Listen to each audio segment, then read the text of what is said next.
am the resurrection and the life, saith the Lord. He that believeth in me, although he were dead, shall live. And he that liveth and believeth shall not die. Unto Almighty God we commend his body to the ground, earth to earth, ashes to ashes, dust to dust, in sure and certain hope that at the resurrection he will rise again to everlasting life. Amen. Well, that completes the formal contents of Sir Charles's will. May I be the first to congratulate you, Sir George, as the new heir to Farnsworth Castle? A mass of crumbling stone and a morbid legend. Oh, plus an estate with a handsome revenue. All our legacies were most liberal, Mr. Clarkson. My brother was a generous man. He was a bully and a braggart. George, please. Charles is dead now. He treated you more like one of his hounds than his ward, Sylvia, and you know it. Henry, you can now do what you've always dreamed of doing. Buy your own medical practice. £2,000. I'm overwhelmed. I suppose that finishes the will, Clarkson? Well, not quite, Sir George. Your cousin Charles added a most unusual codicil. Having made many enemies in my life, and suspecting that any one of them may be tempted to bring my earthly days to an abrupt end, I hereby direct, no matter how I die, that Sherlock Holmes be engaged to investigate the circumstances of my death. Sherlock Holmes? The detective. But it's absurd. Charles died from a heart attack. You signed the death certificate yourself, Reeves. I won't allow Holmes to investigate. I'm afraid Mr. Holmes has already commenced his investigation. A court order was issued this morning. A court order for what? The exhumation of Sir Charles's body. The autopsy has been completed. Sir Charles died from arsenic poisoning.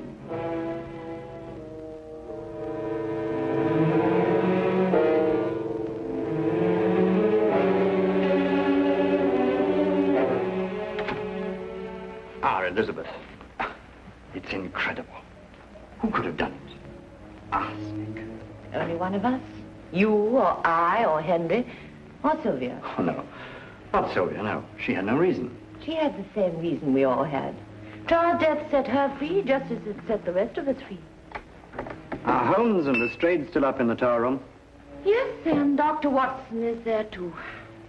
Why is Holmes so interested in the tower room? Because Charles died there, I suppose. Or perhaps Mr. Holmes is interested in the legend.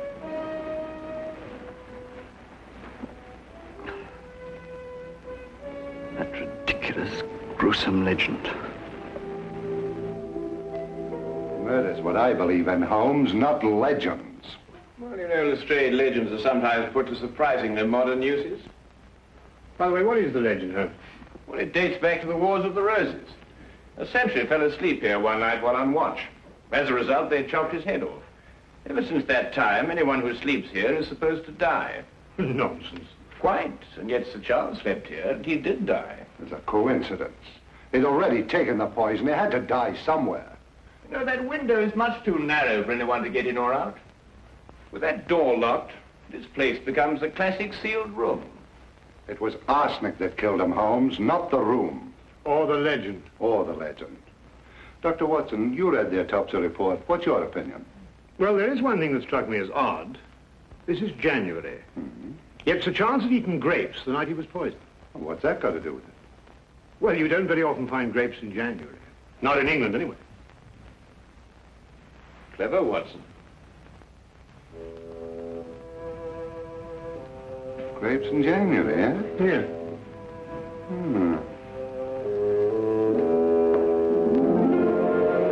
Arsenic. Out of this jar. And someone in this room gave it to him. Each of you gained from his death. We all had access to that jar, Inspector. The arsenic was used for garden spraying. Anyway, Charles didn't eat or drink a single thing that night. The rest of us didn't. Then why weren't all of you poisoned too? Miss Farnsworth, what prompted your brother to sleep in the tower room the night he died? I prompted him, Mr. Holmes. I challenged him to.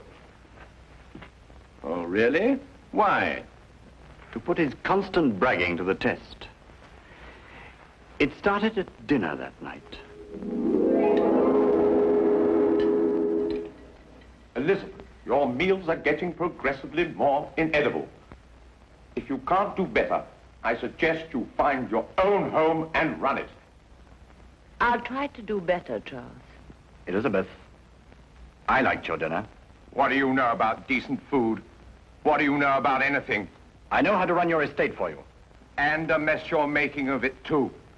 With half the tenants overdue in their rents. I won't sweat a man's rent out of him, Charles.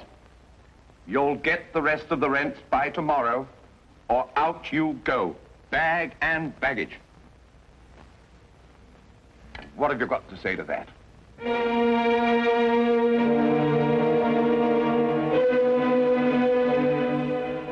I'll collect the rents by noon tomorrow. Why must you always humiliate us, Charles? Have you no decency, no human feelings? I'm not a weak knee like George here, if that's what you mean. Courage isn't always physical, Charles. Courage.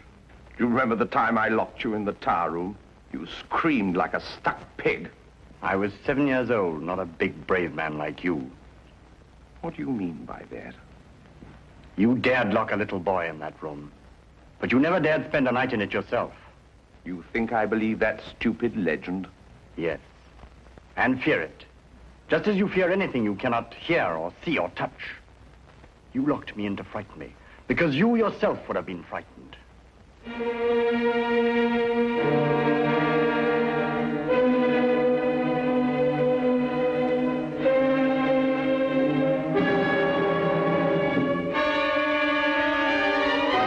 Elizabeth, get me a candle. I'm spending the night in the tower room. But Charles, you mustn't. You're hard. If you were Don't frightened... talk like an idiot, Reeves.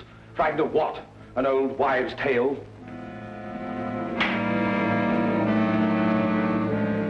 I will fetch him a candle.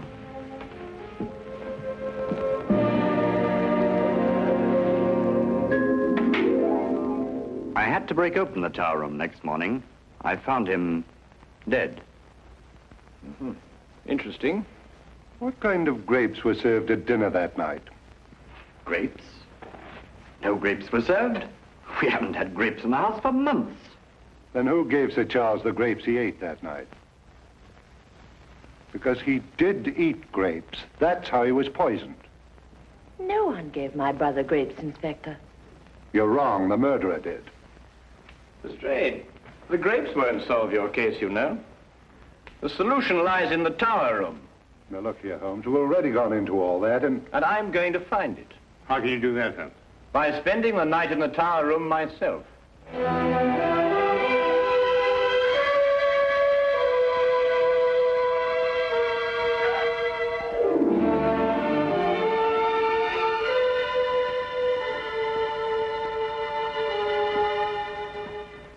Mr. Holmes, I think you are wrong to take the legend of Farnsworth Castle so lightly. On the contrary, Miss Farnsworth, I'm taking it very seriously. Then be on guard, Mr. Holmes, and stay awake.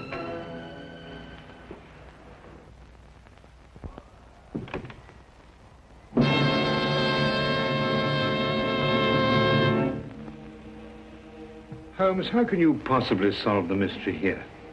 Quite simply, Watson. The murderer is going to try and kill me. Why? Because I'm Sherlock Holmes. Can I stay with you? No, thanks all the same, my boy.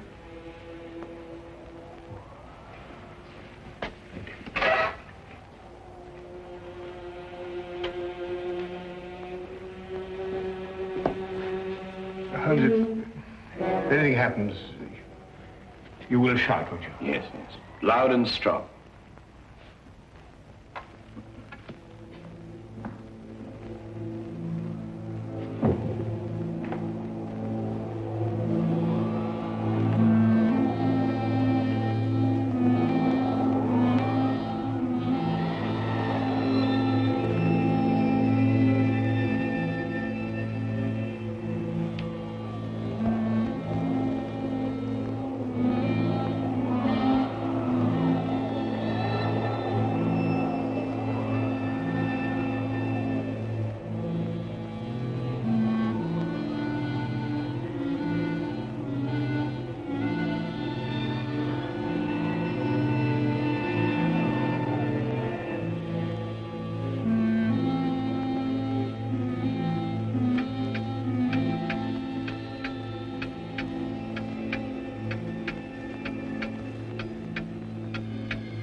Watson!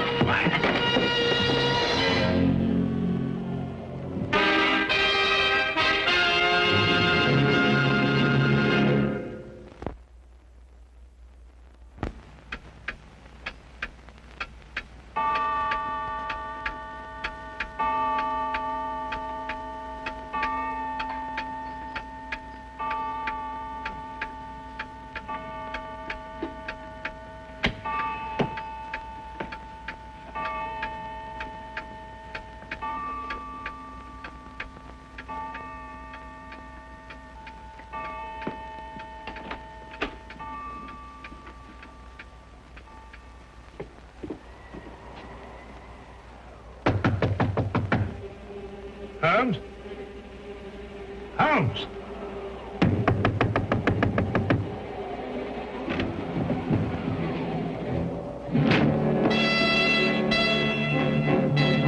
Holmes!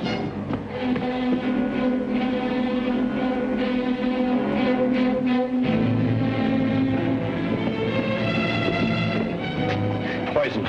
Watson, I'll get you back to my room.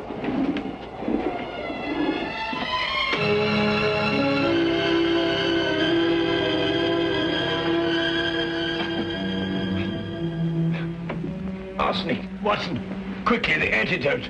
Arsenic?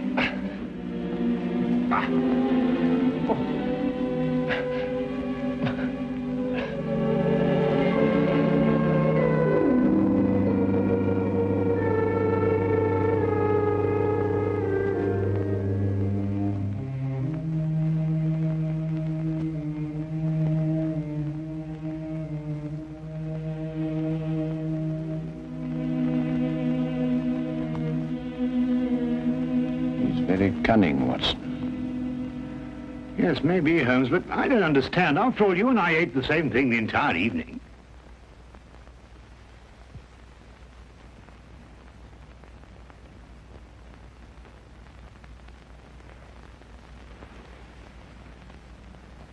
Watson, I think I know the killer's secret.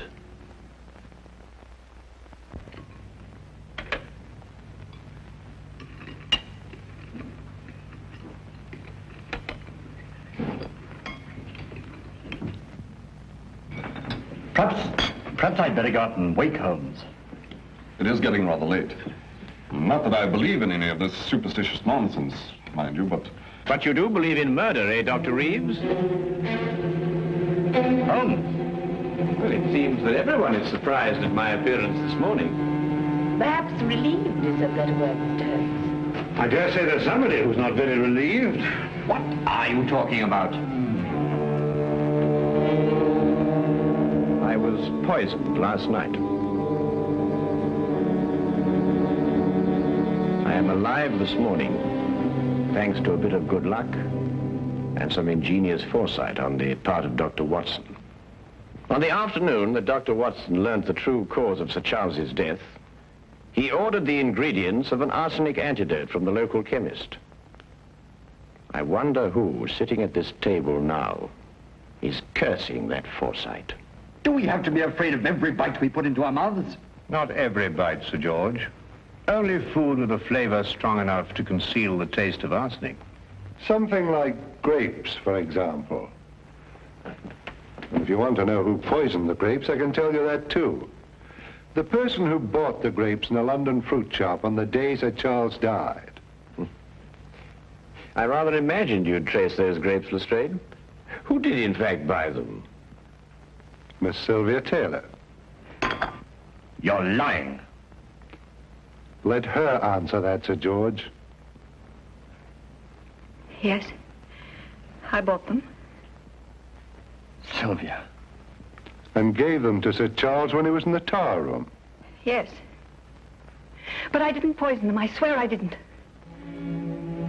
For some reason which he did not yet explain, Holmes doubted Lestrade's case against Sylvia Taylor. Furthermore, he reasoned that the killer would take refuge in her arrest, letting the case end there and accepting his own safety. He revealed to me that our only hope was to force the killer into making another move in spite of himself.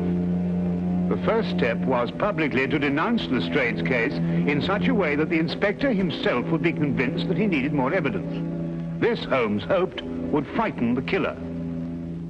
More evidence? You could spend a lifetime going over this place with your magnifying glass. And I wouldn't even attempt it. But a whole battery of men could accomplish it in a very short time indeed. Now look here. A whole battery of men? Lestrade, how soon do you think you get up here sufficient men from Scotland Yard to carry out a systematic and thorough search? Tonight, maybe. Certainly by tomorrow morning. Just a moment here. This is my home. And Lestrade, I think Sir George is going to be rather anxious that they come armed with a search warrant. I'll get in touch with the Yard immediately.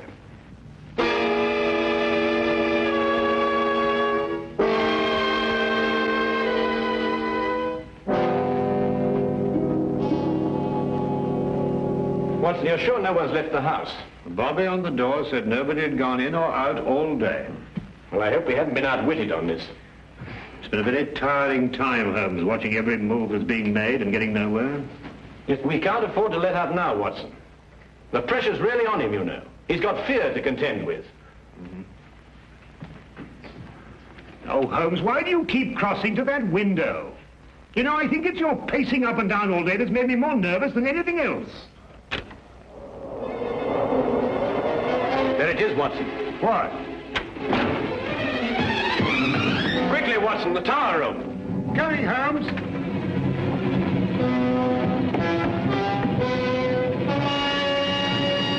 Watson, would you go downstairs immediately and tell Lestrade to bring our 4 friends up here? What are you up to? As I had hoped, the killer has left us all the necessary components of a trap. Well, you better hurry, Watson. We have little time to lose. Right.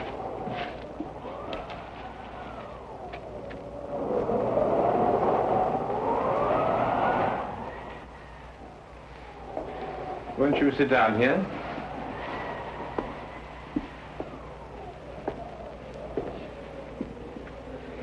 Just what's the point of this seance exactly, Holmes? We're going to find a murderer, Lestrade.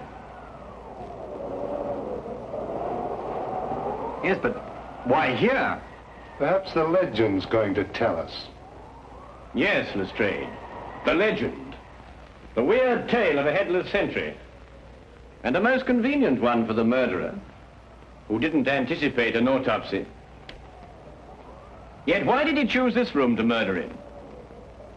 What is the mysterious connection between the tower room and death? Please stop. I don't want to stay here any longer. I'm sorry, Miss Taylor, but we must stay here and wait.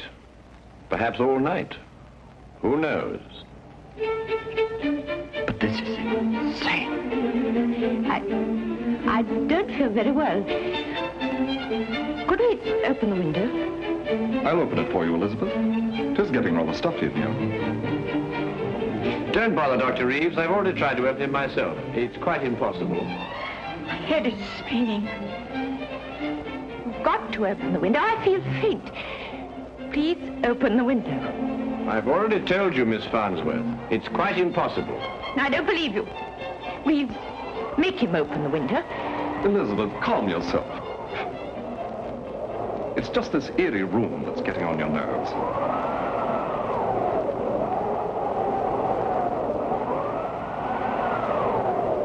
That confounded wind. It's enough to send you out of your mind. Mr. Holmes, can't we settle this downstairs? Please try to be calm, all of you.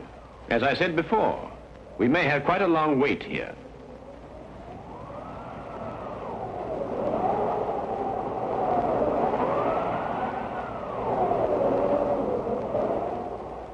Let me out of here. Elizabeth! Open the window. Do something. Stop it! Isn't that enough without you going off? You fools. You fools, you don't understand. We've got to have air. For heaven's sake, open the window. Let me go. Let me go. It will kill us all.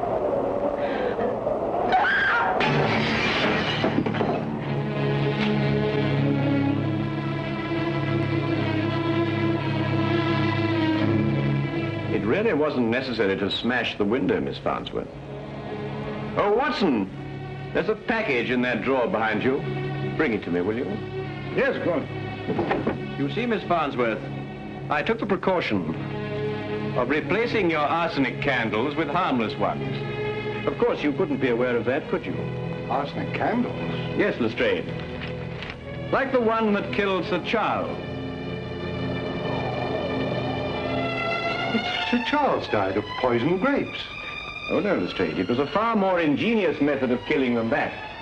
A small room, a tiny window, and a candle impregnated with arsenic and giving off fatal fumes. Ingenious, yes.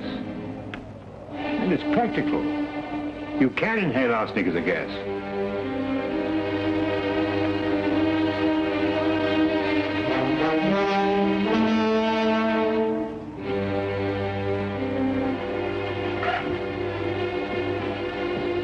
Follow it, officer.